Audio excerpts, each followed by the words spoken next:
वंदे मातरम। शिक्षक साथियों और शिक्षा जगत से जुड़े अन्य कर्मचारी साथियों, जैसे कि आपको पता है माध्यमिक शिक्षा बोर्ड की परीक्षाएं होने जा रही है और इसके संबंध में मैंने पिछले वीडियो में मार्क्स डिस्ट्रीब्यूशन के बारे में बताया था कि किस तरीके से अंक विभाजन होगा। लेकिन कई साथियों के कुछ कंफ्यूजन था, खास करके वृक्षारोपण है, प्रोजेक्ट है, उसके वर्क है और सेशनल मार्क्स है, वो किस तरीके से होंगे। तो आज मैं आपको बता रहा हूँ कि बोर्ड की तरफ से, माध्यमिक शिक्षा बोर्ड की तरफ से ऑफिशियली जो एक विवरणिका जारी की गई है, जिसमें सत्रांक के संबंध में सारा जो डाउट है वो आपका क्लियर हो जाएगा। और ये विवरणिका है कक्षा 10वीं और 12वीं के लिए अलग अलग जारी की गई है। मैं पहले 10वीं की बता देता हूँ। 10वीं की जो है ये संशोधित है और विद इफेक्ट फ्रॉम 11/2/2025, यानी 11 फरवरी से ये लागू है। अब इसमें जो भी अंक विभाजन वगैरह सारा कुछ है वो परीक्षा वर्ष 2025 के लिए मान्य है, पाठ्यक्रम वगैरह। अब इसमें आपको पता है जो भी कक्षाएं उनके लिए कालांश वगैरह का दिया हुआ है, इसमें आपको ज्यादा जरूरत नहीं। अब जो मेन समस्या थी, कई लोगों के जो कंफ्यूजन था कि माध्यमिक शिक्षा बोर्ड में सत्रांक के और प्रायोगिक परीक्षा के और इस तरीके से मार्क्स का डिस्ट्रीब्यूशन किस तरीके से होगा। तो सबसे पहले बात करेंगे हिंदी अनिवार्य जो 10वीं कक्षा में है, उसका सैद्धांतिक का पेपर होगा। समय होगा 3 घंटे 15 मिनट और सैद्धांतिक परीक्षा 80 अंकों की होगी और प्रायोगिक परीक्षा जिस विषय में होगी वहां है। बाकी जैसे 10वीं में प्रायोगिक व्यावसायिक शिक्षा में, बाकी अन्य में नहीं है। 12वीं में अलग से जो भी होगा पैटर्न में बता दूंगा। अब यहाँ जैसे 10वीं में जो 80 अंकों की परीक्षा होगी और 20 अंक है वो सत्रांक के होंगे, इस तरीके से कुल 100 अंक होंगे। अब जो सत्रांक का विभाजन है वो किस तरीके से होगा, तो जो भी परीक्षा अब तक हो चुकी है, तीनों टेस्ट और अर्धवार्षिक है, उसके 10 नंबर होंगे, यानी जो भी आए हैं 100 में से उसके 10%, यानी 10 में से उसके अंक होंगे। तो सत्रांक का जो 20 अंकों का विभाजन है, उसी 20 अंकों के विभाजन में 10 तो आपके अर्धवार्षिक और थर्ड टेस्ट और प्रथम सेकंड टेस्ट इन चारों के होंगे। उसके बाद में प्रोजेक्ट के 5 अंक होंगे। वृक्षारोपण का 0 अंक है हिंदी निवार्य में। अब यहाँ जरूर ध्यान दें, यहाँ वृक्षारोपण 2 बार दिया हुआ है, तो एक में 0 है। यहाँ उपस्थिति के 3 अंक है। मैं आपको बता भी दूंगा कि उपस्थिति के 3 अंक में किस तरीके से होंगे, कितनी उपस्थिति पे कितने अंक देने। सदव्यवहार का 1 अंक है और वृक्षारोपण का 1 अंक है। तो वृक्षारोपण का यहाँ कंफ्यूजन अगले जो मैं आपको बता दूंगा किसमें है। अब जैसे यहाँ 10 तो ये स्थानीय परीक्षा के होंगे, 5 प्रोजेक्ट 15 और उपस्थिति के 3 18 और 1 सदव्यवहार का 19 और 1 वृक्षारोपण का 20। इस तरीके से 20 जो सत्रांक है उसमें से आपको 20 अंक में से आपको भेजने और 80 अंकों का थ्योरेटिकल पेपर होगा। इस तरीके से कुल 100 अंकों का पेपर होगा और उत्तीर्णांक यानी जो न्यूनतम क्वालिफाइंग मार्क्स है, पासिंग मार्क्स है, वो 33 होंगे। इस तरीके से अंग्रेजी में भी सेम होगा, 3 घंटे 15 मिनट का पेपर होगा और इसमें भी जो वृक्षारोपण का 1 अंक है, सदव्यवहार का 1, उपस्थिति के 3 और प्रोजेक्ट के 5 अंक है। अब जो फर्क है वो आपको मैं बता देता हूँ। यहाँ से थर्ड लैंग्वेज में भी सेम है, विज्ञान में थोड़ा सा अंतर है, तो मैं आपको विज्ञान का बता देता हूँ। विज्ञान में जैसे 80 अंकों का जो भी मेन पेपर होगा थ्योरी का, उसके बाद में 10 तो आपके स्थानीय परीक्षा से होंगे। अब यहाँ प्रोजेक्ट के 4 अंक है, बाकी विषयों में प्रोजेक्ट के 5 अंक है। सिर्फ विज्ञान में 10वीं में फर्क है कि यहाँ प्रोजेक्ट का 4 अंक है और 1 अंक है वृक्षारोपण में इसका सेट किया हुआ है।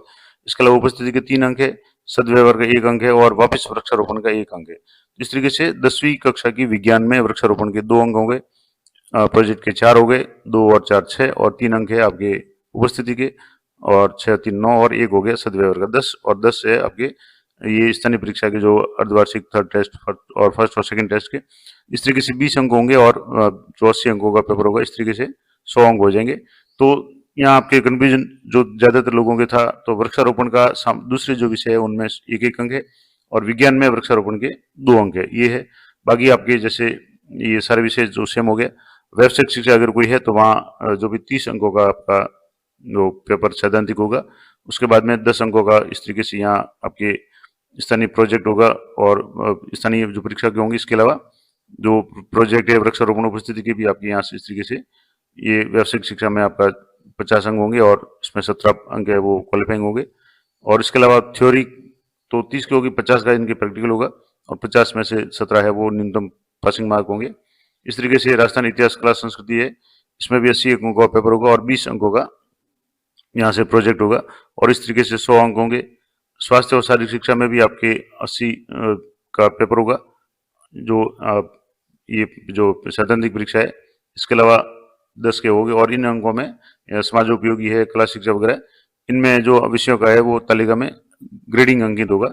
तो ये तो कुछ महत्वपूर्ण बात, खास करके जो समस्या या कंफ्यूजन था वो वृक्षारोपण से संबंधित था। तो वृक्षारोपण के विज्ञान के अलावा अन्य विषयों में 1 अंक है। इस तरह से बात करेंगे 12वीं कक्षा की क्योंकि 12वीं में भी काफी कंफ्यूजन है, तो 12वीं का भी मैं आपको बता देता हूँ। यहाँ से 12वीं में जैसे आप यहाँ ये सारे सब्जेक्ट वगैरह आपको पता है। अब यहाँ जो विद इफेक्ट फ्रॉम 11/2/2025 है, अब इसमें जैसे हिंदी अनिवार्य है, 3 घंटे 15 मिनट का पेपर होगा, 80 अंकों का पेपर होगा।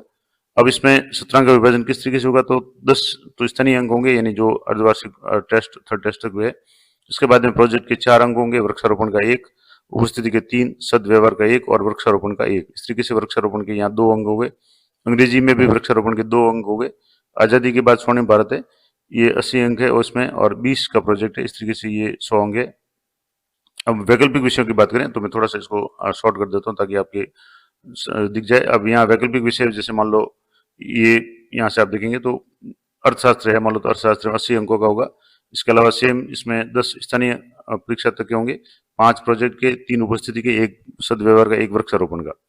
तो यहाँ वृक्षारोपण का आपके जो हिंदी और अंग्रेजी है यहाँ 2-2 अंक है, बाकी में आपके वृक्षारोपण का 1 अंक है, उपस्थिति के 3 और प्रोजेक्ट के 5 है। यहाँ प्रोजेक्ट के हिंदी और अंग्रेजी में प्रोजेक्ट के 4-4 अंक है, बस यही डिफरेंस है। इस तरीके से आप जैसे इतिहास है तो इतिहास में भी आपके 80, ये 10 होंगे, 5 प्रोजेक्ट के, 3 उपस्थिति के और 1 व्यवहार का और 1 वृक्षारोपण का।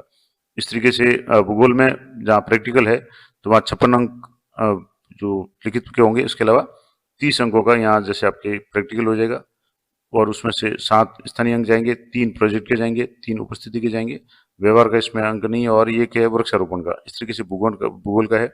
गणित वगैरह है उसमें सामान्य जो भी है उनमें सब में लगभग सेम है, जैसे हिंदी साहित्य वगैरह इनमें भी 80 है, 5 प्रोजेक्ट का, 3 उपस्थिति के, 1 सदव्यवहार का और 1 वृक्षारोपण का। तो इस तरीके से ये जो पूरा क्लासिफिकेशन है ये आपके सारा डाउट क्लियर हो गया होगा कि किस तरीके से होगा। तो ये जो मैं दोनों पीडीएफ है, मैं 10वीं और 12वीं की, मैं आपको टेलीग्राम चैनल पे दे दूंगा, तो वहां से आप देख सकते हैं। तो मुझे लगता है अब आपके जो खास करके साथियों के वृक्षारोपण संबंधित जो कंफ्यूजन था 10वीं और 12वीं में, वो सारा दूर हो गया होगा। तो इसी तरह की लेटेस्ट अपडेट जानकारी के लिए चैनल पर बने रहें। मिलते हैं नेक्स्ट वीडियो में, तब तक जय हिंद, जय भारत।